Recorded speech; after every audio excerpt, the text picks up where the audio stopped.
నమస్తే. Welcome to our channel. నేను ప్రియా కౌశిక్. ఇప్పుడే అందిన బ్రేకింగ్ న్యూస్. అనంతపురం గుంతకల్‌లో చాలా అమానుషంగా తండ్రి కూతుర్ని చంపేశాడు. ఎందుకు అన్న పూర్తి వివరాల్లోకి వెళ్తే రామాంజనేయులుకి నలుగురు కూతుర్లు. అందులో చివరి కూతురు ప్రేమిస్తున్నా అని చెప్పిన కారణానికి అత్యంత అమానుషంగా పరువు ఎక్కడ పోతుందో అన్న ఉద్దేశంతో బిడ్డను చంపేశాడు. అసలు ఏం జరిగింది? ఎందుకు ఇంతటి దారుణమైన డెసిషన్ తీసుకొని ఆ అమ్మాయిని చంపేయాల్సి వచ్చింది అన్న వివరాలు ప్రస్తుతం మన రిపోర్టర్ హారిక ఉన్నారు. హారికతో మాట్లాడి తెలుసుకుందాం. Harika, right Priyanka. Right. So update ఏంటి హారిక? ఏం జరిగింది అసలు? యాక్చువల్‌గా ఇది అనంతపురం జిల్లా కాసాపురం లో జరిగింది. అయితే పోలీసులు చెప్పిన ప్రకారం చూస్తే మాత్రం గుంతకల్లు పట్టణానికి చెందిన ఇద్దరు దంపతులకు నలుగురు కుమార్తెలు ఉన్నారు. అయితే వీరిలో ముగ్గురు కూతుర్లకు ఆల్రెడీ పెళ్లి జరిగిపోయింది. ఆఖరి అమ్మాయి ఇప్పుడు చనిపోయిన అమ్మాయి. బీటెక్ చదువుతోంది ప్రస్తుతం. ఓ, బీటెక్ అందరికంటే చదువుతోంది. రైట్, బీటెక్ చదువుతోంది. హ్మ్. అందరికంటే చిన్నది కావడంతో అమ్మాయిని చాలా అల్లారు ముద్దుగా పెంచుకున్నారు ఈ దంపతులు. మరి ఉన్న దాంట్లోనే ఏం తక్కువ కాకుండా గారాబంగా పెంచారు. మిగతా కుమార్తెల మాదిరిగా ఆఖరి అమ్మాయికి కూడా పెళ్లి జరిపించి తమ బాధ్యత పూర్తి చేయాలని ఆ కుటుంబం భావించింది. ఇదే విషయాన్ని తండ్రి తన కుమార్తెకు చాలా సార్లు చెప్పారు. అయితే ఆ యువతి తాను ప్రేమ వివాహం చేసుకుంటానని చాలా సార్లు చెప్పింది ఆ అమ్మాయి కూడా. ఓ యువకుని ప్రేమించానని ఈ మధ్య చెప్పడంతో దాన్ని అపోజ్ చేశాడు. అంటే కరెక్ట్ కాదు ఇది.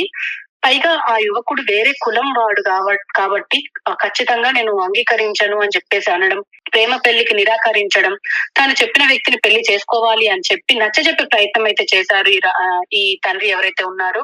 కానీ అందుకు ఆ యువతి అంగీకరించకపోవడంతో దీంతో కూతురిపై బాగా కోపం పెంచుకున్నారు. కూతురి ప్రేమ విషయం బయటకు తెలిస్తే తన పరువు ఎక్కడ పోతుంది, కుటుంబ పరువు ఎక్కడ పోతుందో అని భయంతో ఆమెను హత్య చేయాలి అని చెప్పేసి అయితే నిర్ణయించుకున్నట్టయితే తెలుస్తుంది. అయితే మంగళవారం సాయంత్రం కాసాపురం దగ్గరలో ఉన్న తిక్కా స్వామి ఆలయం దగ్గర తీసుకెళ్లి అక్కడే ఆ యువతికి ఫస్ట్ ఉరి వేశారు. ఉరి వేసిన తర్వాత అనంతరం దాని తర్వాత మృతదేహాన్ని తీసుకెళ్లి పెట్రోల్ పోసి పెట్టే ప్రయత్నం చేశారు. అయితే ఏమైందో తెలియదు. తన కూతుర్ని తానే హత్య చేశానని చెప్పేసి అయితే Guntakal two town police station కి వెళ్లి లొంగిపోయాడు ఈ తండ్రి. మరి ఈ ఘటనకు సంబంధించి అయితే ప్రస్తుతం పోలీసులు దర్యాప్తు చేపట్టారు. అక్కడికి వెళ్లి ఆ సంఘటన స్థలాన్ని పరిశీలించారు. మరి ఏం జరుగుతుంది అనేది మరి ముందు ముందు చూడాల్సిందే. ఎందుకంటే ప్రస్తుతం ఈ విచారణ అయితే కొనసాగుతోంది ప్రియాంక. రైట్. హారిక, అయితే ఇప్పుడు తల్లిని కానీ ఇంకా అక్కడ చుట్టుపక్కల ఎవరన్నా ఉన్నారా ఈయన ఈ పని చేసేటప్పుడు? తల్లి ఎలా ఒప్పుకున్నారు? తల్లి మాటలు ఏమన్నా మీరు తీసుకోవడం జరిగిందా?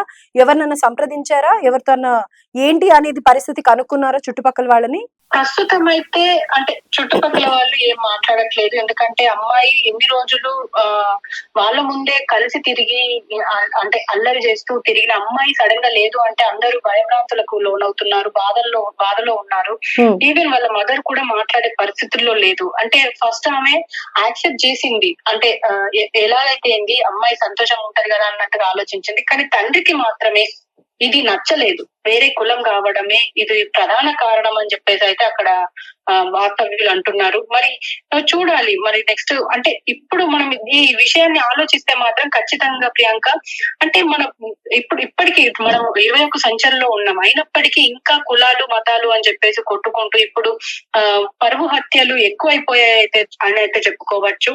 అయితే ఇప్పుడు ప్రస్తుతం పోలీసుల అండర్ లో ఉంది. ఇప్పుడు ప్రస్తుతం విచారణ అయితే సాగుతోంది.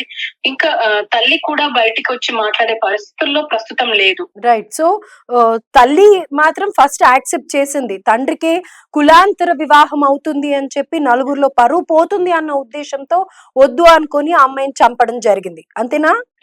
రైట్. ఓవరాల్ గా గుంతకల్లు అనంతపురంలో జరిగిన ఈ దుర్ఘటన గురించి మాట్లాడుకోవాల్సి వస్తే భారతి అల్లారు ముద్దుగా పెంచుకున్నాడు తండ్రి రామాంజనేయులు. ఇప్పుడు 4వ సంవత్సరం బీటెక్ చదువుతుంది అంటే ఆ బిడ్డ మీద ఎన్నో హోప్స్ పెట్టుకున్నారు. రైట్, కాదనము. డెఫినెట్ గా ఎంత ఎలాంటి పిల్లలు ఉండని ఏముండని వాళ్ళ భవిష్యత్తు గురించి తల్లిదండ్రులు ఎన్నో కలలు కంటారు. అది ఒప్పుకోవాల్సిందే. అయితే ఇక్కడ ఒక్క విషయం మర్చిపోయారు. కులాంతర వివాహం ఇష్టం లేనప్పుడు తండ్రి అమ్మాయిని కన్విన్స్ చేసి నచ్చజెప్పి బుజ్జగించి ఏదో ఒకటి కొంచెం టైం తీసుకొని ఈ పెళ్లికి సంబంధించిన డెసిషన్ తీసుకొని ఉంటే బాగుండేది.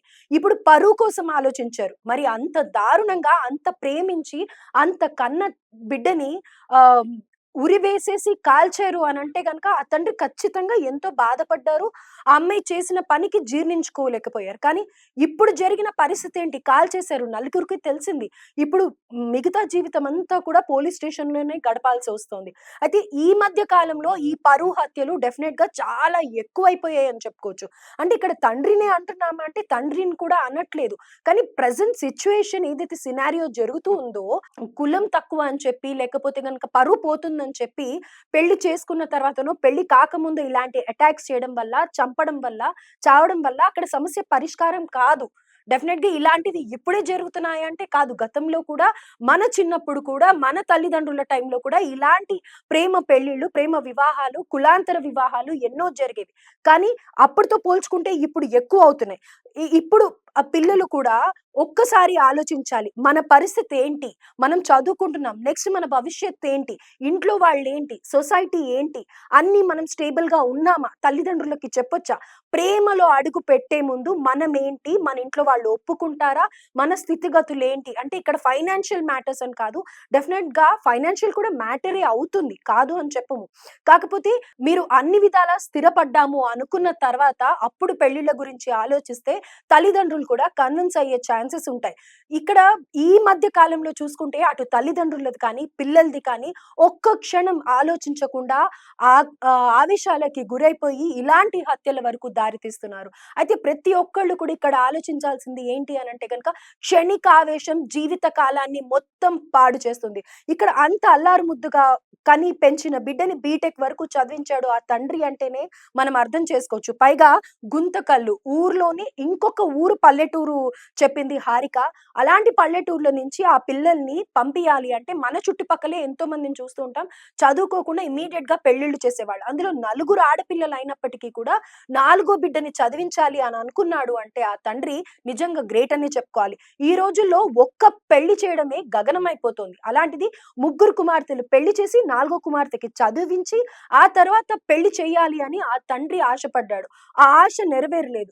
కానీ దీనికి సంబంధించి అమ్మాయిని కూర్చోపెట్టి, అబ్బాయిని కూర్చోపెట్టి మాట్లాడి ఇప్పుడు సమయం, సందర్భం కాదని కన్విన్స్ చేసి మిగతా తర్వాత చూద్దాము, సెటిల్ అవ్వండి. ఆయన ఆశలేమున్నాయో అవి చెప్పుంటే డెఫినిట్‌గా ఇది ఇంత దూరం వచ్చేది కాదు. ఇక్కడ తల్లిదండ్రులు కూడా ఆలోచించాలి. ఎట్ ద సేమ్ టైమ్ పిల్లలు కూడా ఆలోచించాలి. ఇంత తీవ్ర స్థాయిలో మీరు చెప్పిన వెంటనే ఒప్పేసుకోవాలి అంటే మీరు చూడండి పిల్లలుగా మీ భవిష్యత్తు కోసం మీకన్నీ మంచి చేయాలని ఆలోచిస్తారు. మీరు ఒక కుక్క పిల్లనో, లేకపోతే ఒక బర్డ్‌నో, ఒక బొమ్మనో కొనుక్కున్నప్పుడే దానికి ఒక గుడ్డులు వేయడం కానీ, లేకపోతే దానికి చిన్నప్పుడు మీరు పావులాటలు ఆడుకునే ఉంటారు. సో, ఆ బొమ్మతో దానికి తినిపియడం కానీ, అది తినకపోతే ఎందుకు తినట్లేదని కానీ, అంతెందుకు మన అక్క పిల్లలు, లేకపోతే చుట్టాల పిల్లలు వస్తే చిన్న పిల్లల్ని వాళ్ళని ఎంత కేరింగ్‌గా చూసుకుంటాం. అలాంటిది తండ్రికి డెఫినెట్‌గా తల్లి, తండ్రికి ఆ బాధ్యత ఉండటంతో వాళ్ళు చెప్పే విధానం కఠినంగా చెప్తుండొచ్చు కానీ, వాళ్ళ మనసులో ఉండే ఆలోచన మాత్రం మీ భవిష్యత్తు కోసమే. కాబట్టి ఇటు తల్లిదండ్రులు ఆలోచించాలి. ఇలాంటి పరువు హత్యలు కానీ, లేకపోతే తమ బిడ్డల్ని తాము చంపుకోవడం కానీ,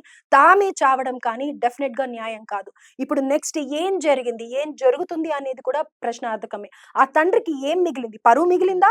మిగల్లేదు. ఆ బిడ్డ మిగిలిందా? మిగల్లేదు. జీవితమంతా శూన్యం. కాబట్టి ఒక్కసారి ఆలోచించండి ఇలాంటి హత్యలకి, లేకపోతే ఇలాంటి డెసిషన్స్ తీసుకునేటప్పుడు.